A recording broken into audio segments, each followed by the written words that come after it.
Hey guys, if you've been around me for long enough, you know that one of the things that I talk about a lot is the power of positivity and positive thinking. I have been, ever since I was really little, I actually still have them, collected those little books. Do you know what I'm talking about? Where they have like a different positive saying on every page. Random fact about me, but it's something I've always loved. Is just positive, like uplifting quotes, like things to think about. And there's actually science behind positive thinking versus negative thinking. And if you're like me, you love to understand why and how things work. And I find this crazy fascinating. And you can actually search for this on YouTube if you want to learn more about it. But there is actually a negativity bias. What that means is we lean towards negative. This is why news stations almost all the time have negative stories, things on the news that are gone wrong. There are lots of positive things they could report on, and they choose not to because we are attracted to negative more. When we hear a negative story, our brain actually fires differently. It acts more excited when it hears those things than it does when it hears positive things, which I think is really fascinating.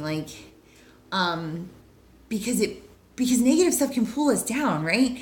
And yet we're so like drawn to it and attracted to it. And I think that's one of the reasons that maybe we get tripped up, or maybe we get stuck in like a negative loop in our minds. Is because it's just so much easier for us as humans, our brains, the physical science way our brains function. It is easier to get stuck in the negative than it is in the positive. And like, I don't know about you, but when I heard that, I kind of wanted to like punch something, which is ironic, right? But it's really frustrating because I want to be positive and I want to teach as many people as I know to be positive, and I want to teach my kids to be positive, and I still get stuck in my negative loop. I still have moments where I have to like stop and turn it off. So I wanted to give you a couple tips for you to maybe, if you're fighting this too or trying to work through this, a couple things you can do this week every day to sort of help you overcome that. First of all, before you do this, you need to know that for every one negative thought, in order to balance it, you need 3 positive thoughts. That's a 3-to-1 ratio.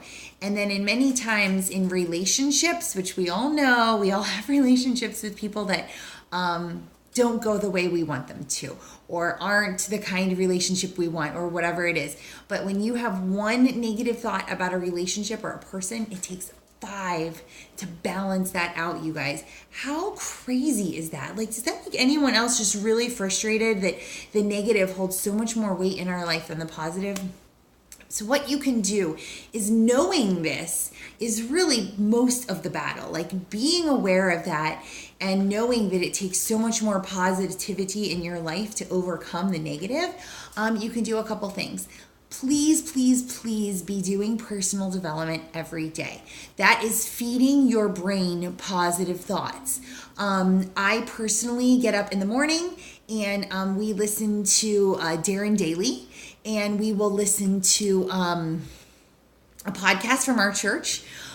Throughout the day, I have Audible and I'll listen to audiobooks. I will pull up YouTube videos on whatever it is that's on my mind that day. Maybe I want to learn more about positivity or leadership or whatever, staying more focused with my goals, whatever it is that I want to learn a little bit more about or stay a little bit more focused on. I search for those things in YouTube. So you guys, I am listening to and reading personal development multiple times a day in small little chunks. And believe me, it can fit in. You can do it while you're putting on your makeup, or you're brushing your hair, or you're folding your laundry, or you're making breakfast. You can fit it in. And for a while, my kids were crazy loud and wouldn't let me listen to it. And they're learning, not always, they're learning to start listening to it too. So you really need to be doing personal development. We need those 3 positive thoughts every day to overcome every single negative thought we have. So that's really a lot of positivity.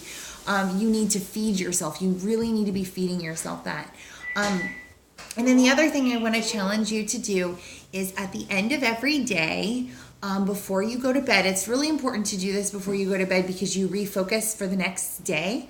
The tone you set when you go to bed actually sets your sleep. It affects your sleep, and then it affects how you wake up in the morning. So it's really important to end your day on a positive tone. So before you go to bed every night, I want you to make a list, 3 to 5 things that went well that day, things that you're grateful for. And please, please, please try to focus on the smaller things of every day. Okay? Don't say like, oh, I'm grateful for my house and I'm grateful for my kids. Like, those are sort of big generic things that we really should be grateful for all the time. And try to focus maybe on like some of the smaller things. Like, I'm grateful that there is a mess in the bathroom and that there's toothpaste everywhere because it means that my kids are trying to brush their teeth by themselves and they don't need me as much anymore. Focus on those things. Focus on taking something that could have been negative and putting a positive spin on it, so that you can really like retrain your brain before you go to sleep at night. So 3 to 5 positive things, write them down in a notebook, type them on your phone in the notes section, whatever it is. Share it with somebody if you want, put it in our challenge group if you want, but share those things either with yourself or in paper or with a person, because physically writing those down, just thinking them doesn't do as good. Physically writing them down really makes a big difference and can impact your sleep, and then as you go into the next day. So those are your 2 goals for the week. Making sort of like a gratitude journal every night, and keeping, really, really listening to more positive personal development, really feeding your brain the positivity so that we can overcome all the negativity that's out there. All right. So have a good week, guys. Bye.